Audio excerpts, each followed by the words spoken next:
Red Bull's 2026 engine is scaring every other team and it hasn't even hit the track yet. Internal leaks say this power unit is already outperforming expectations, delivering acceleration curves no other manufacturer has matched. It's not just the raw power, it's how Red Bull and Ford built it as a single weapon, fusing combustion and electric systems into one terrifying machine. Subscribe right now, because if what's being reported is true, Red Bull's 2026 monster could dominate Formula One like we haven't seen in over a decade.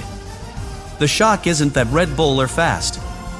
It's that their 2026 power unit, developed jointly with Ford, is reportedly months ahead of schedule and already showing simulation figures that have the rest of the grid sounding alarm bells. In a season where everyone is struggling to understand the balance between electrical and combustion integration, Red Bull Powertrains has delivered something different. Something that doesn't just meet the regulations, it might reshape how performance is even measured. Sources close to the Ford technical group in Detroit claim that the new hybrid system is producing seamless energy delivery, with a combined torque curve that rivals what Mercedes achieved in their dominant 2014-2016 era. But this isn't about top speed alone. It's about how predictable and controllable that speed is. Red Bull's unit is reportedly delivering ultra-consistent energy deployment under partial throttle, a characteristic that gives drivers more freedom mid-corner and under braking, the exact moments where lap time is built or lost. The real breakthrough lies in the thermal-electrical harmony. Unlike some rivals who have separated engine and battery development streams, Red Bull and Ford tackled the entire power unit as a single system. The turbo, NGUH replacement strategies, and battery cooling have been tightly integrated, allowing for better regeneration cycles and less thermal bleeding.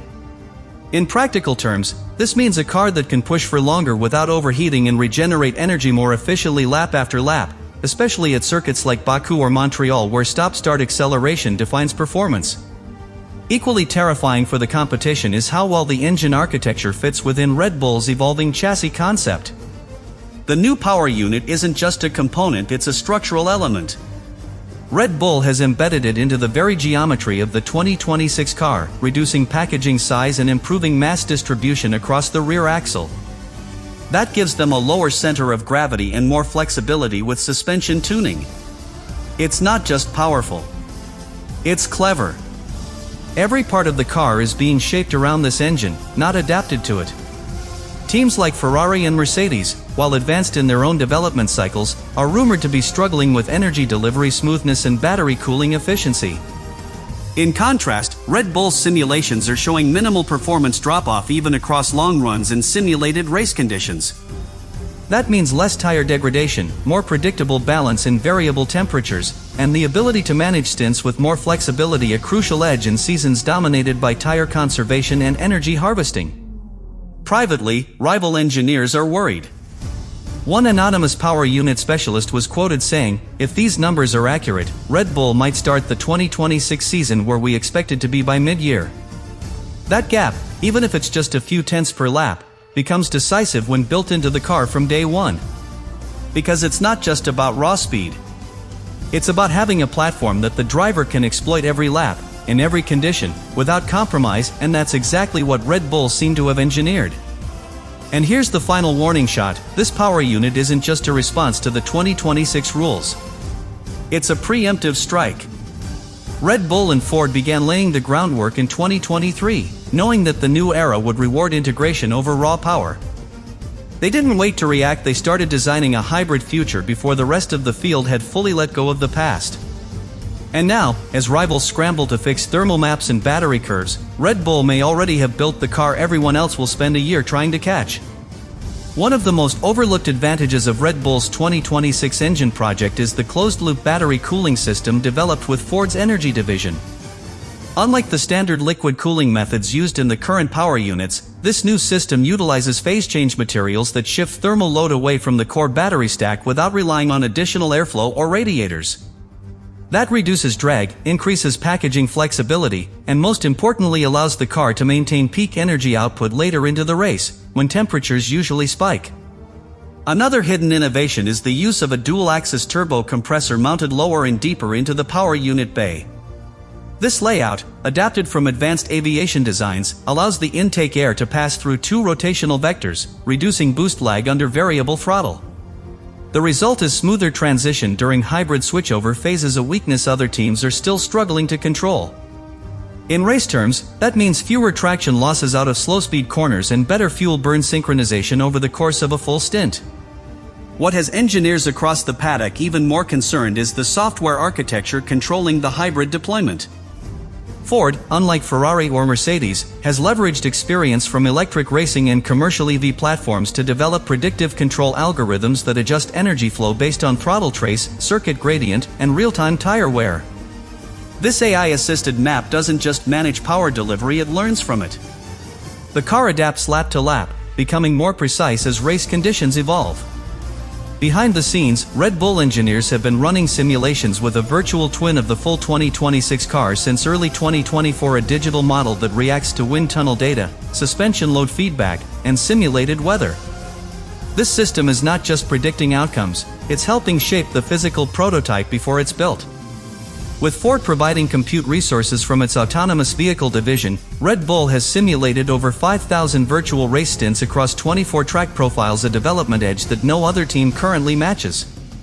One critical performance stat that hasn't made headlines is energy density management. Red Bull's 2026 battery is reportedly capable of storing nearly 50% more usable energy than the outgoing unit within legal limits thanks to Ford's patented multi-layer anode design. That gives the team more freedom with how they distribute boost during a lap.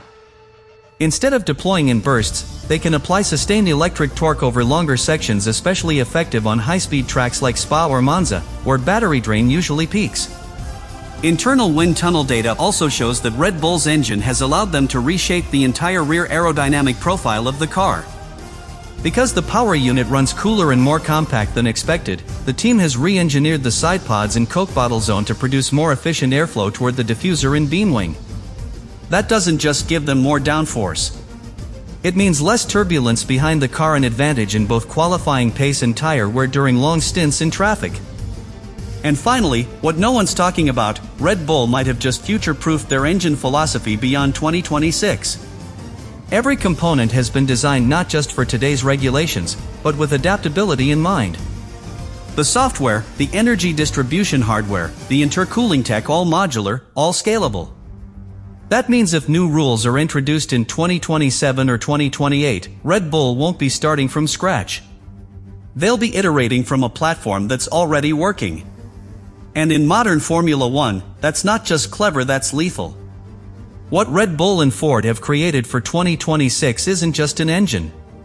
It's a systems architecture, a complete reimagining of how energy moves through a Formula One car. The core philosophy wasn't just about making a fast power unit. It was about embedding intelligence into the engine itself, so that it doesn't just respond to driver input, but works in tandem with the chassis and electronics to optimize every second of performance. It's not just about combustion and battery anymore. It's about synergy, mechanical, electrical, thermal, and digital, all fused into one platform.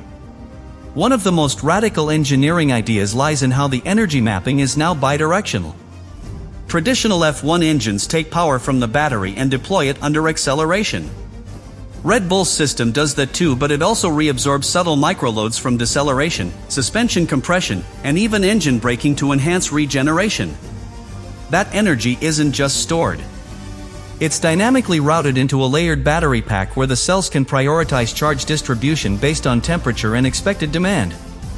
In plain terms, the car decides in real time where and when to store and use energy with minimal waste. Another key strength is the elimination of inefficiency in the switchover zones. In modern hybrids, there's often a power delivery dead zone between the combustion engine dropping torque and the electric motor taking over. That moment, even if it lasts milliseconds, can unbalance the car mid-corner. Red Bull's unit, thanks to a synchronized control loop between its ICE and MGUK, eliminates that gap entirely. That creates the feeling of continuous push, a seamless transition that gives the driver confidence to rotate the car under power without delay or hesitation. At the heart of all this is Ford's next-generation inverter system, designed specifically for the high-speed voltage cycling demanded by Formula One. Most inverters bottleneck under sustained load, but this unit has been stress-tested under high ambient temps and full-cycle race stints without degradation. The faster the inverter switches, the more precisely the power can be delivered, and Red Bull's software leverages that speed to shape the power curve lap by lap. It's not just fast, it's adaptively fast. Then there's the weight balance. By compressing the engine's physical footprint and relocating auxiliary components, Red Bull engineers have achieved a more centralized mass distribution than ever before. That enables tighter control of pitch and roll, giving the suspension engineers more freedom to design for mechanical grip.